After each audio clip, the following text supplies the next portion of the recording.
Hello and welcome to Part-Time Nomad podcast. And today we are near Varna, Bulgaria, and I'm meeting up with a fellow adventure motorcyclist, Pavlin, who you might know from his YouTube channel, Motorcycle Adventures. And today we're gonna talk about his past travels, future plans, and maybe some technical details about how to prep your motorcycle for long journeys or things like that. So thanks, Pavlin, for joining me. Here's a little gift from Auduro, coffee. Thank you very much. Thanks for having me. Enjoy it. I can see you still have the candy left from Scout Festival. Yeah, I still have it. I don't crunchy? drink coffee, but my friends will appreciate. Oh, you don't these drink gifts. coffee, yeah? No, I don't drink coffee. I don't really drink coffee as well, but my friends. that's will why I appreciate gifted for you. Yeah, thank you very much. Thank you very much. Enjoy it. So basically, it's really good to have you on my podcast. And the thing is, my motorcycle journey started with some of your videos. Exactly like 3 years ago, I started to ride adventure bikes. Before that, I ride dirt bikes. And obviously, when you Google online, you Google like motorcycle adventure, your channel is one of the first things which show up. It started with, those videos of white background. I don't know what the videos were about, but I vividly remember it was like white background with like some red text, I think, and some pictures. And there was lots of things I could learn. And 3 years ago, I done my first travel with an adventure bike. I went from Latvia to Bosnia to ride Trans-Euro Trail, and before that I was checking things online, and what should I bring, what should I do, and it was really helpful. So thank you for that, first of all. And the thing is, what I want to ask you, who is Pavlin? We see you from YouTube videos, but who is Pavlin? Are you I will let you tell you that to me. Yeah. Who I am? Well, I'm just an ordinary guy like everyone else on the world. I'm a guy who has a little bit more free time and YouTube channel. That's it. But there is no difference between me and any other motorcyclist that you already met in your life. The reason I started this channel is because I know I had the knowledge, and it cost me nothing to share it. And I thought that it's gonna be good fun. But actually, I share it. I started this channel accidentally, not really planned it. I may tell you another time because it's a long story. Yeah. How did you start riding bikes? Basically, how did you start? I started riding bikes when I was 14 years old. Okay. 35 years ago. I started with the normal Soviet brand, not Soviet, they were German brands, mopeds, 50cc, then moved to 150, 250. On some stage on my life, when I was 20, I was riding on the sport bikes, 1000cc, stuff like that. Yeah. But a few years after that, I discovered this straight position or adventure bikes, what they call them today. Yeah. How long? And I really loved this.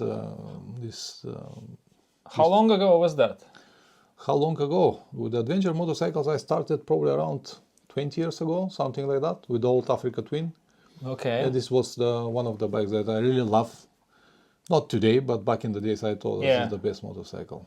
That was the Africa, which is still people still ride it now, the Adam from Australia. Exactly, yeah.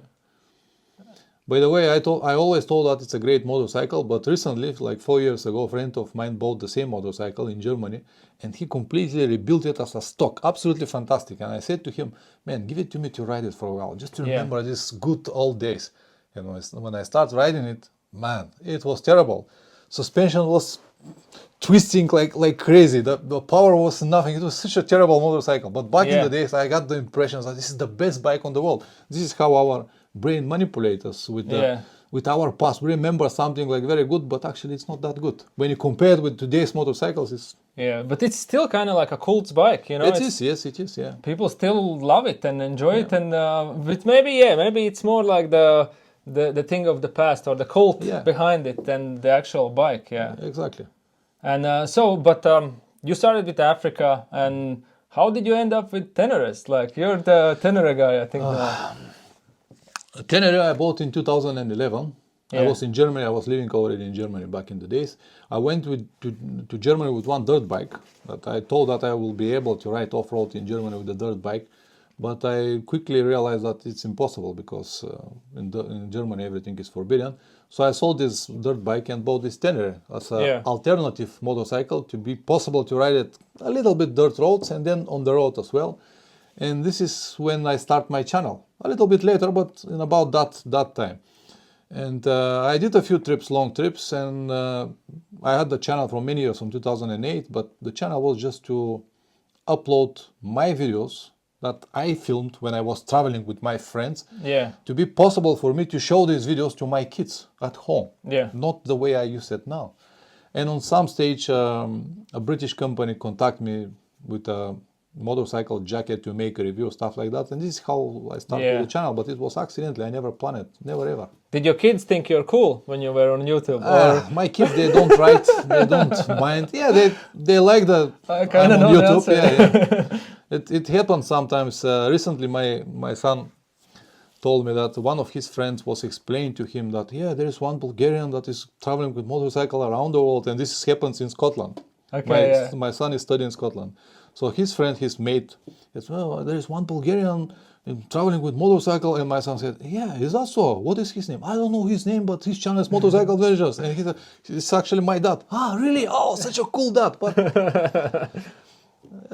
to be honest, they never even watch my videos. So Yeah, I can imagine. Yeah, that's why I asked the question. Yeah, because usually like you do cool things like, and we think like, oh, the kids will enjoy it, No, but then not at they're all. like, whatever. not at Yeah. all, not at all. You have to do the things for yourself. Yeah. People don't mind about your travelings or your videos. Don't mind at all.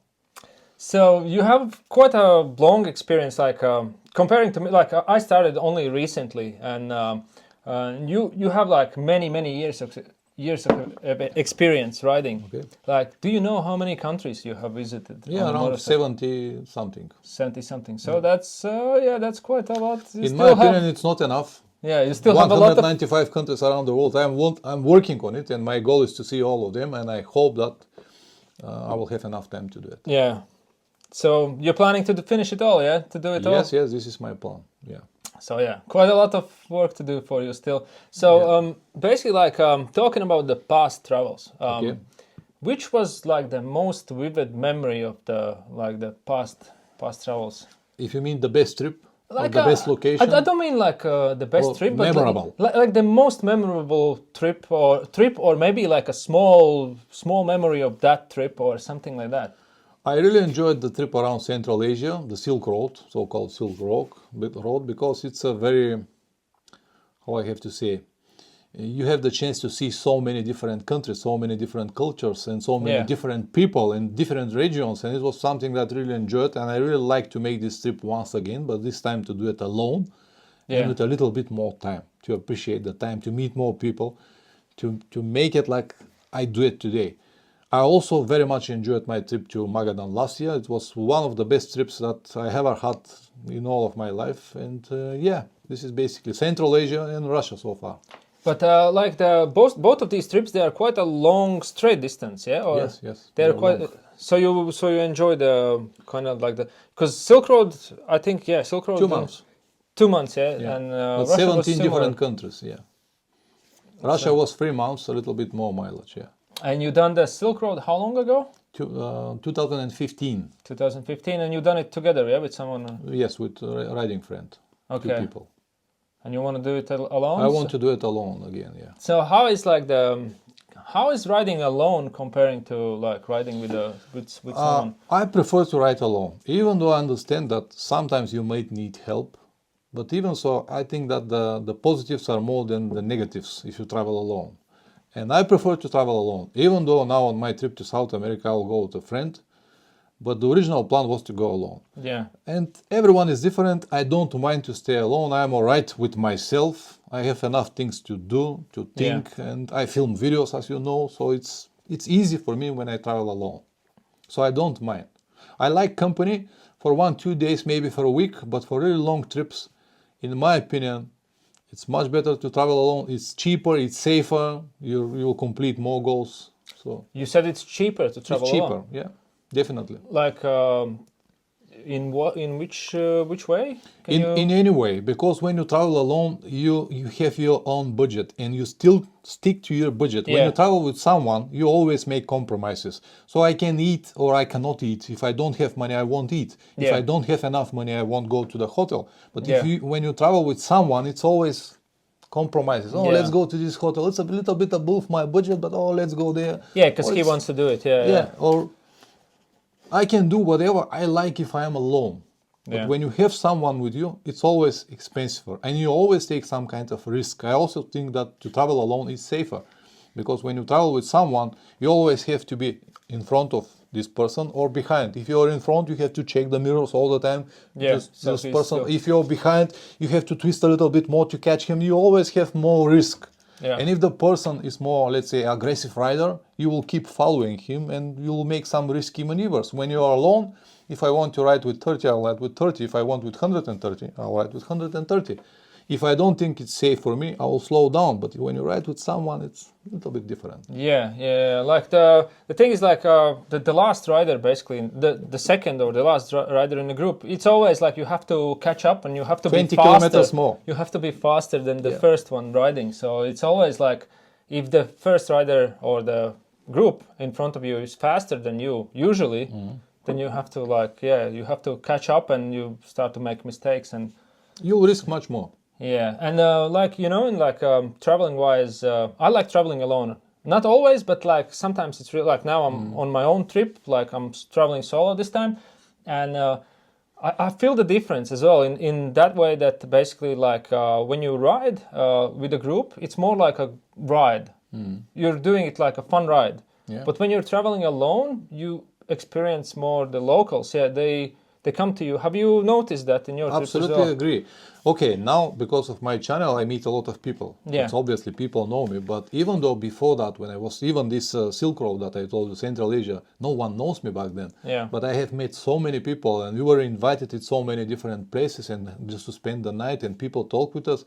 So it's always much easier to communicate with people when you're alone. When you stop somewhere, usually people come to you to talk, but when you're a group, yeah, just stay away. Yeah, because you're in a party, basically. You're a riding Yeah, party, and exactly. no one wants to bother you guys. That's why I think if people really like to communicate with people, they should travel alone. But as I said, there are more benefits than actually negatives. And the biggest fear of most of the people, or the fear that most of the people got is that, what I will do if something goes wrong. Yeah. When something goes wrong, your friend cannot help you much.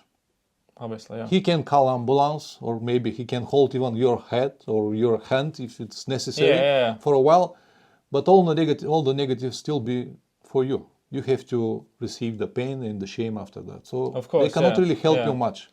Technical issues, like with It's the same with the technical issues. If you have, like me now to South America, I'll bring my own mechanic and a friend Plum, and I'll have my mechanic with me. Yeah, very Okay, he can convenient. help me with technical issues, but if the Yeah. person who you travel with Yeah. don't know nothing about motorcycles, then there's no help. Maybe No he help. can. Maybe he can take the tire to the. he can wait and workshop you can or- go. Yeah, Yeah, definitely. Get but some petrol, maybe. Like if you end up with no petrol. absolutely, always pros and cons, and you have to decide for yourself. But I think it's like when you go in a group, there is bigger chance that you forget like about petrol.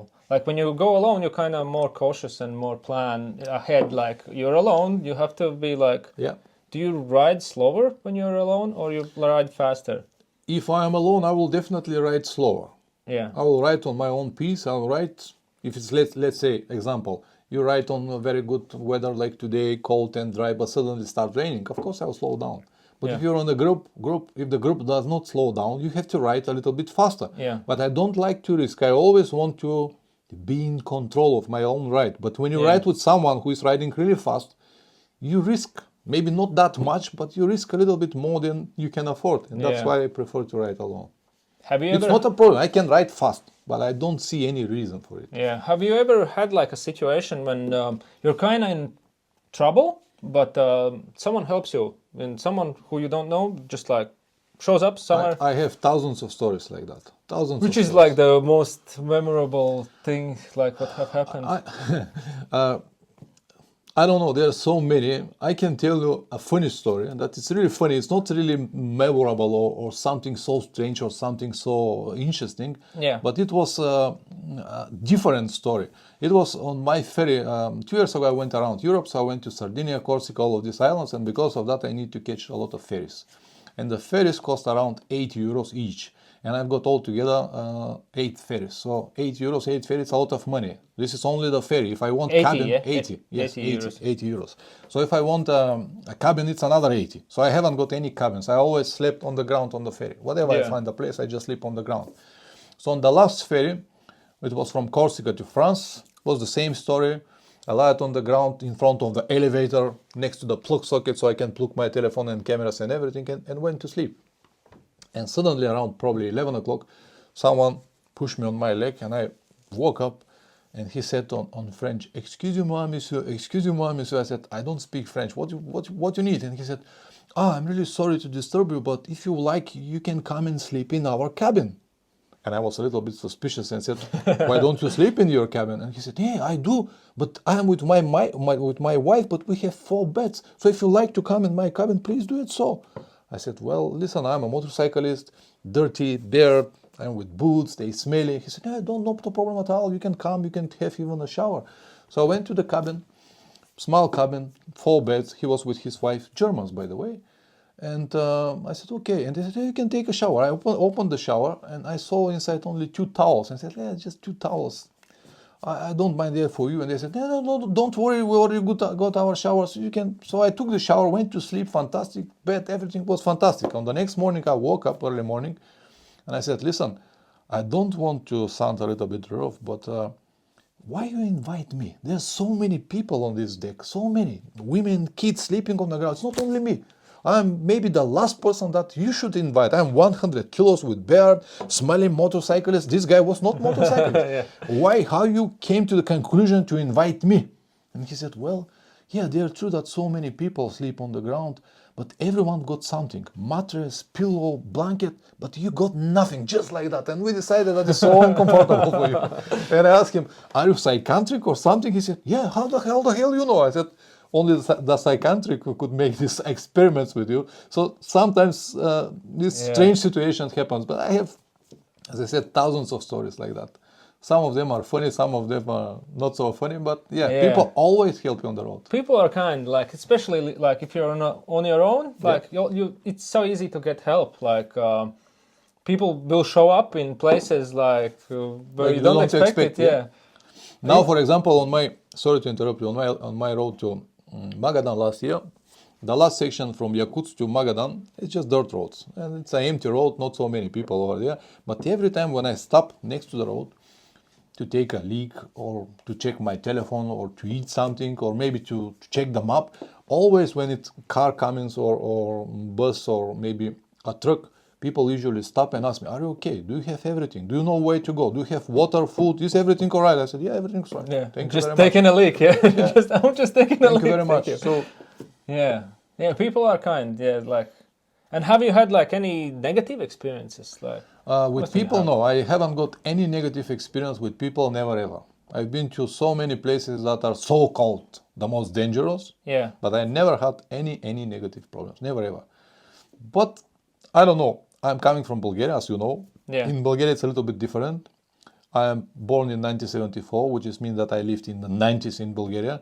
Yeah. I know how to deal with such a things, and I know how to not put myself in such a problem. So situations. I learned how to avoid problems or to see problems in advance and try to avoid it.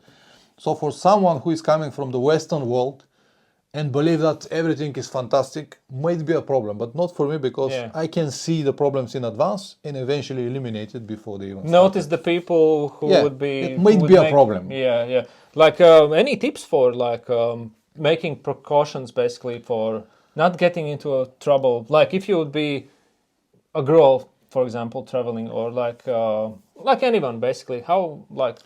If you have any tips, share it. The only advice that I can give is just put yourself in the shoes of eventual robber, thief, or aggressor, and try to be in his mind for a while. What he will look for, or what she will look for, and try to avoid it. This is the most easiest way. So it's not that difficult to put yourself in this situation. What have been like the so-called dangerous countries? Like before you traveled there, you thought it's a dangerous country, and I then never when you- thought it's dangerous. I've been said that it's dangerous. It's Yeah, the yeah, same the- for the Russia countries. last year. The Yeah, last yeah. trip that I've got. Everyone said, no, it's such a dangerous country. Oh, they will rob you, they will kill you over there, even though people never been there before. Yeah. And I've been there 4 times before. I know very well what it is. It was the same when I was going to Pakistan. They said, oh, it's a terrorist country. You're famous on YouTube. They will kidnap you, and we're going to see you with an orange suit on the news. Yeah. Absolutely BS. So it was fantastic, great people.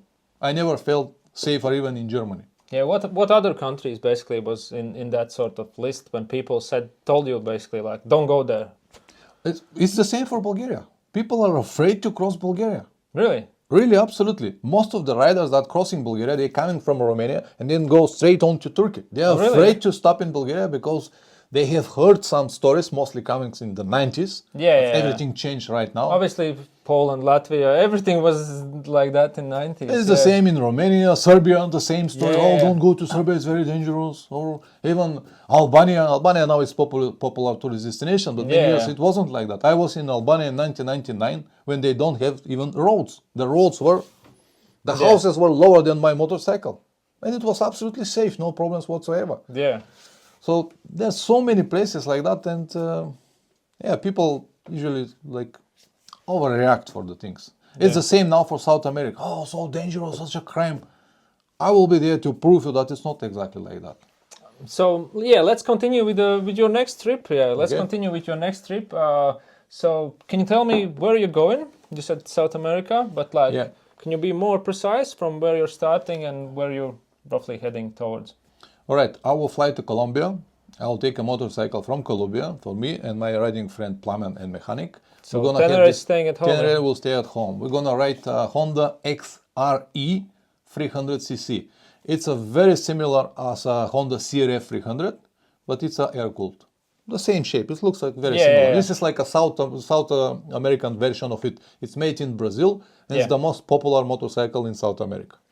So we're gonna have these light, small motorcycles and ride with it. We start from Colombia, go to Venezuela as quick as possible, entering Brazil from the north, crossing the biggest equatorial jungle in Brazil from Manaus to Belém, like 3,000 kilometers.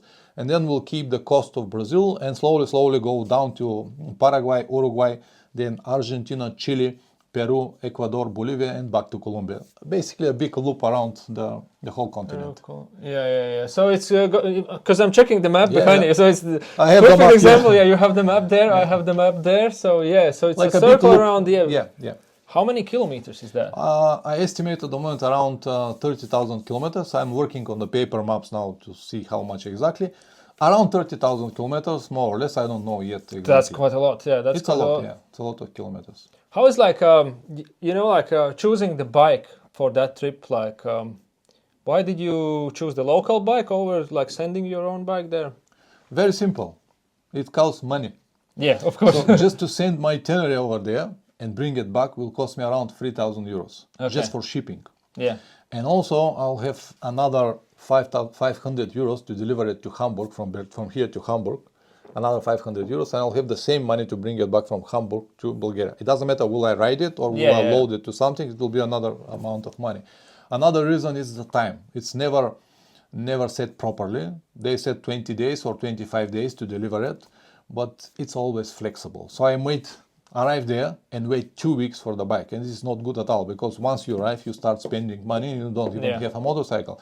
And the next reason is that usually these customs are not so good like European customs, and they will try to twist my hands in last moment. Another $500 for this or $800 for that. Yeah. So I cannot really say how much it will cost me before I go there. And this is the biggest reason for me. I understand that I will feel much better with my Tenere, for example, there. But I also understand that if I have a problem with my Tenere, it will be difficult to fix it over there. With this Honda, everyone can fix it, and I can have in every corner of South America spare parts just for a few days and fix it. And that's why, this is the reason. Yeah, it's a local bike basically. Yeah. So, and like for a small cc bike, the engine capacity going for such a long distance, like there is are you not worried that basically the engine, engine lasts for some certain amount of miles? The motorcycle that I'm gonna have right now is 2019. Okay. It has like So it's quite 20,000 new. kilometers. My Tenere I've got 80, Yeah. 80,000 kilometers. So it's much newer than my Tenere. Yeah. The motorcycle that we're gonna organize for my friend, we found it yesterday, was on 10,000 kilometers. So these 30,000 are not gonna be a problem if the motorcycle is fine, of course. And Yeah. I hope it will be all right. But if something goes wrong, of course, we'll try to fix it. And how's the logistics? Basically, you had your motorcycle from a friend, yeah. Yeah. But how, like your other friend who's riding with you? Where did he get the motorcycle? He's gonna buy this motorcycle. We just found it, as I said yesterday. It will cost like almost like 4,000 euros. But Okay. it's 2017 on 10,000 kilometers. So we're gonna buy it over there, transfer it to his name. By the way, the motorcycle of my friend that was given to me will transfer it to my name to Yeah. be easy to cross all the borders. And once we finished, I'm gonna transfer it back, and my friend will sell his motorcycle and fly back. It is very Yeah. easy to buy and sell a motorcycle in Colombia.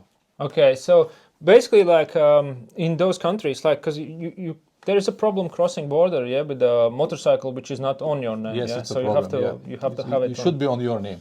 You might do it with power of attorney, but I have heard from some people that on some countries power of attorney might be a problem. At least it will slow you down a lot. Yeah. So better is to be on your name. That's why I'm gonna transfer it on my name, even though it will cost me an additional like 200 euros to transfer it now, and after that altogether like 200 euros. I still Okay. prefer to have it on my name. Yeah. To avoid all of those problems. Then end up somewhere on the border, like Yeah. waiting. Did you have to apply for visas in advance? I don't need visas. I need visa only for Bolivia, but it's easy manageable on the border. You don't Okay. need a visa So you in advance. don't need to No. apply somewhere in advance. Like what other like technicalities, basically, like for someone watching and someone willing to do something similar, like what are the things you have to keep in mind and like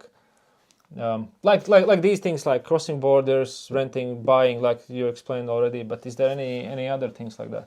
Well, I never been to South America. I cannot tell you right now. Yeah. More I can tell when I came back. But from my experience and from the trips that I have made in the past, I know how to cross borders. I don't know how many hundreds of borders I crossed already in any kind of countries. Not only Europe is easy, but I also have Yeah. been to many different countries.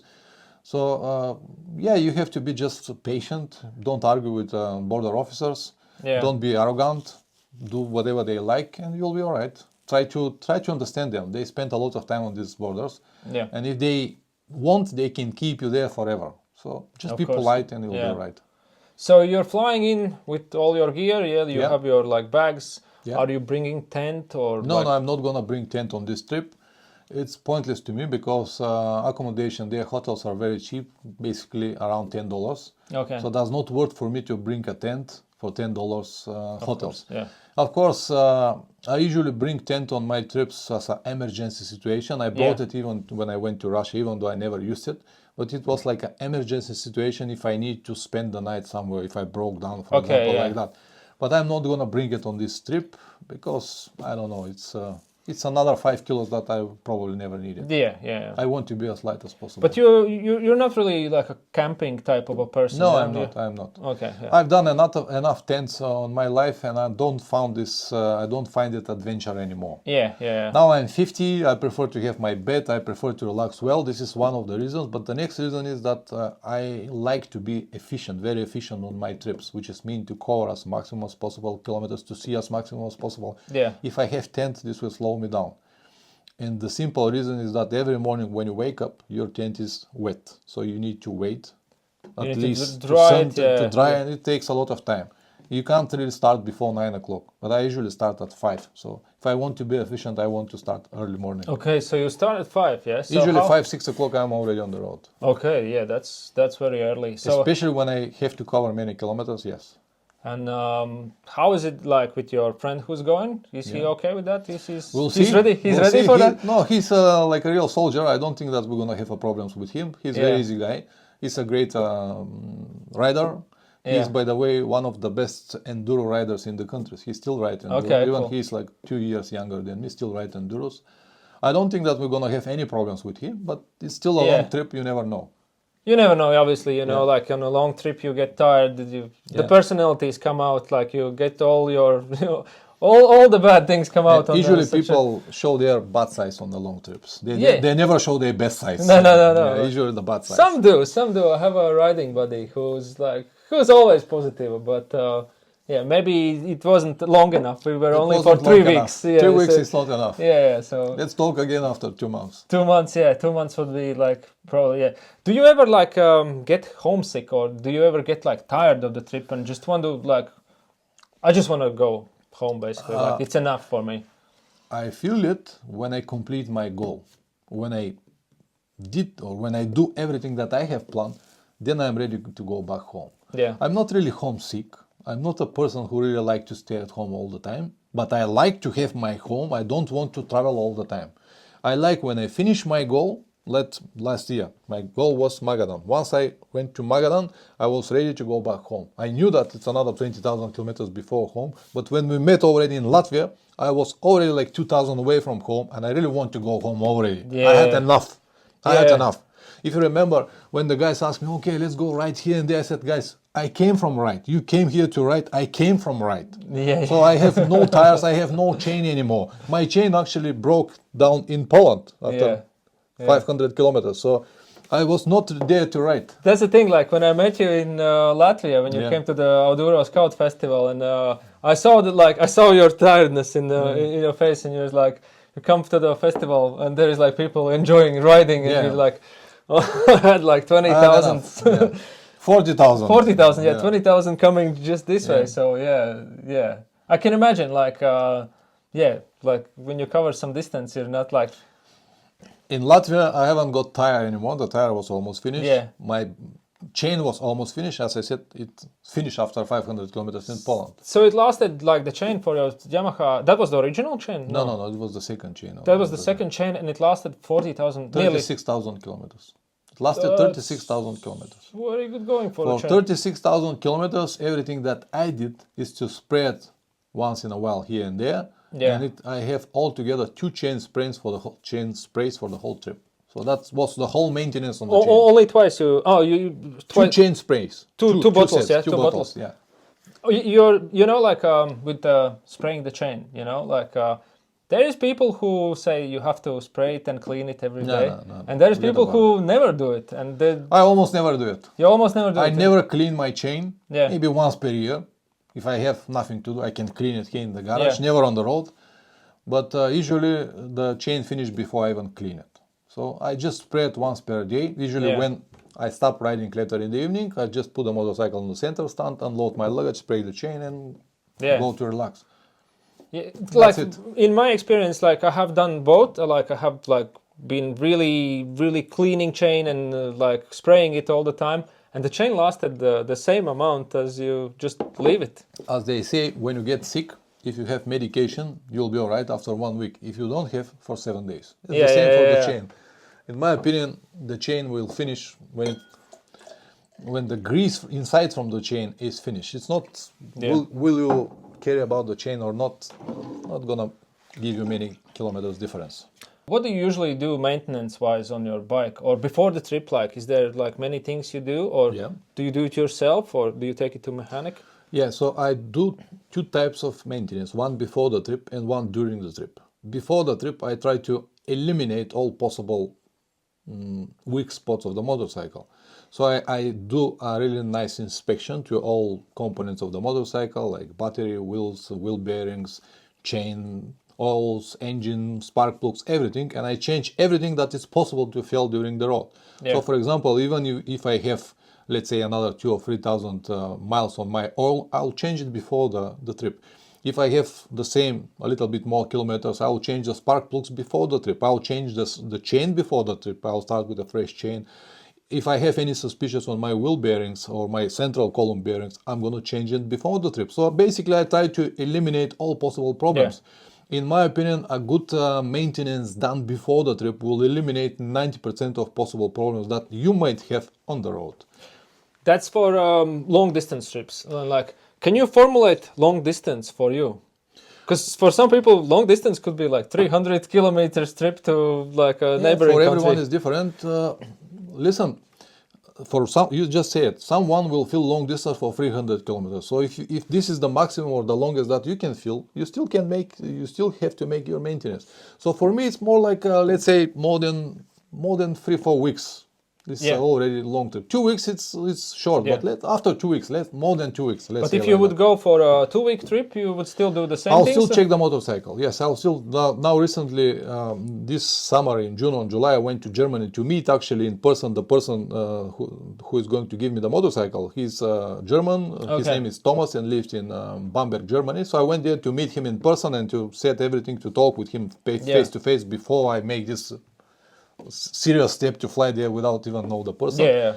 So it was like 12 days altogether, but I still need to check the motorcycle. I did the maintenance, change the oil, change everything that I have to change, check, inspect everything, and then I went with confidence that the motorcycle will survive the journey.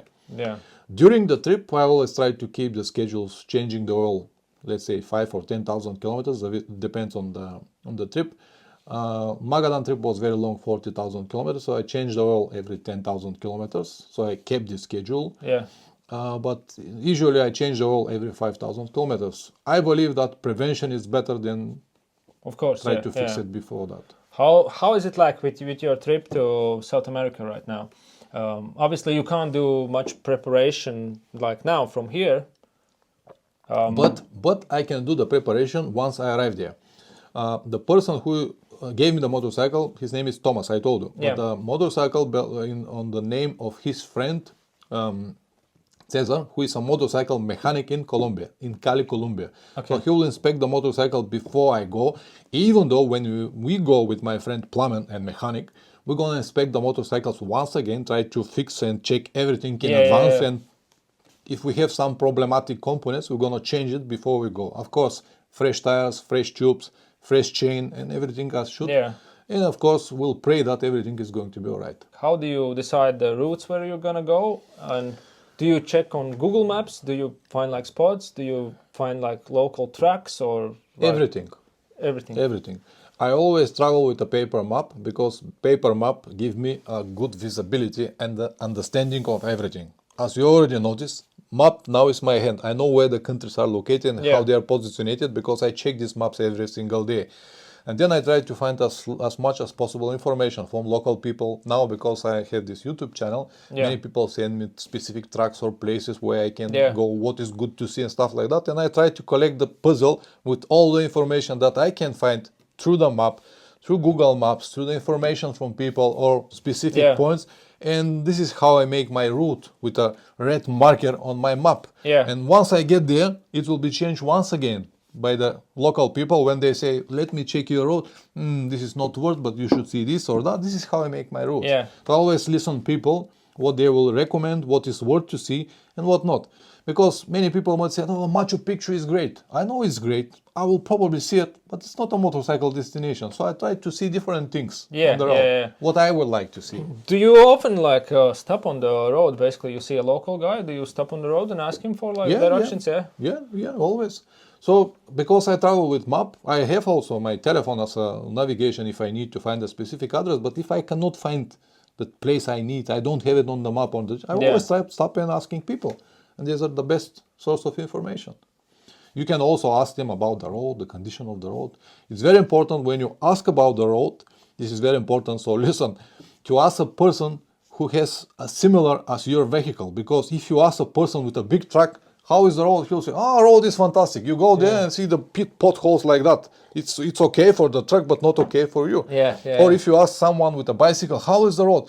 Very difficult, a lot of sand. You go there and it's 2-finger sand. It's nothing. But for a bicycle, it's very difficult. That's why you need to ask someone with your source of vehicle. So when you travel, do you prefer to ride off-road or more on roads? With off-road, I mean like not paved roads, basically. Do you prefer not paved or paved roads? I don't mind to have non-paved roads. I enjoy to riding off-road. But when I have to cover, now I have 30,000 kilometers to cover.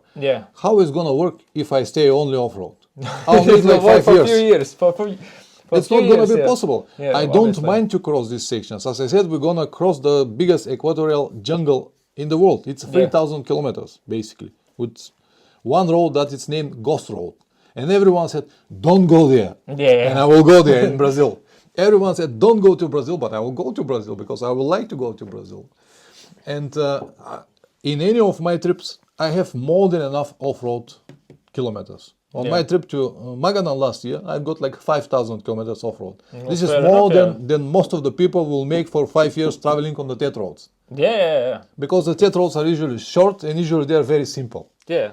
So I don't mind to have dirt roads on my trips, but I'm not gonna stick only on the dirt roads because I still have my plans to see the whole world, so many places, and I cannot do it if I stay only on the dirt roads. Can't cover the distance, basically. You can't. Exactly. So what would be your suggestions to someone who's like starting out riding bikes and like he would like to start to travel? Like what would be like the destination? Maybe like someone European, basically. Someone European watching this, like what would be the country where you would suggest someone to go first as his first adventure trip? Of course, first I'll advise to start with your own country because it's easy. Obviously, Try to make 1 day trip, 3 day trip, 1 week trips. See your country because this will be the most easiest way and it's not gonna hurt anyway. You're gonna explore your country and you're gonna get some experience. You will see it from a completely different angle, like starting riding motorcycles, you see the country like you're amazing. Like you will learn for yourself how many hours per day you can ride. Is this motorcycle alright? Do you need something else? You will learn a lot just from your own countries. Then go around neighbors, and then you can explore different countries. Yeah. But slowly, step by step. Would there be like any destination, like once he done the neighboring countries, his own country, like would be there like a destination where to must go destination in Europe? Cannot say because everyone is different. Yeah. The things that I like, people might never enjoy. What was your preference? As I said, I loved very much Silk Road or the Central Asia trip. But it's definitely not for everyone. Yeah. I enjoyed very much India, but 90% of people will say, no, forget about it. When I made my video episodes from India, so many people wrote down the comments and said, man, I wanted to go to India from a long time, but when I saw what it is, no, thank you. Many people say about stomach problems after India. Like I had a lot. You had a lot, I have 3 times diarrhea in Pakistan on this trip, then 3 times in India, 3 times in Bangladesh, and only once in Nepal. Do you know why? Because I stayed only 4 days in Nepal. That's why. It's something that you cannot. It's the same in Central Asia, by the way. Yeah, it's kind of like the thing you can't really avoid. Yeah, like everyone who goes there. Like, it's not like will I have it. It's when I'm gonna have it. When you're gonna have it, you just have to be prepared for that. But like going back to Europe, like adventure place in Europe, like where would Balkans? I'll advise Balkans. If you want to have some kind of adventure taste, go to Balkans. Yeah. Go Bulgaria, Romania is fantastic also. Romania. Yeah. Go to Montenegro, Serbia, all of these countries. You'll have a different. Yeah. Albania is a perfect fun place for adventure. For me, it's similar. Like we done a trip last autumn. We done a trip from. We left a van in Croatia and then started through Bosnia, Montenegro, then Kosovo, North Macedonia. Albania. It sounds like a lot of countries. Basically the kilometers there was like less than 2,000 kilometers. The kilometers are not much, but you're gonna have many different countries and you'll gain a lot of experience. That's why Balkans are interesting. And there around, like basically there's like a circle you can do on TET or any road, basically around the borders of Balkans. Yeah, and it's beautiful mountains and like I think that was the highlight so far what I have had in Europe somewhere riding. I think we're good with this conversation. Thank you. If you say so. Thank you. Cheers. We can do another cheers. So yeah, thanks for talking to me. It's my pleasure. My pleasure. With this beautiful view, we are finishing up this episode. Like, subscribe, and we'll see you in the next one. Bye.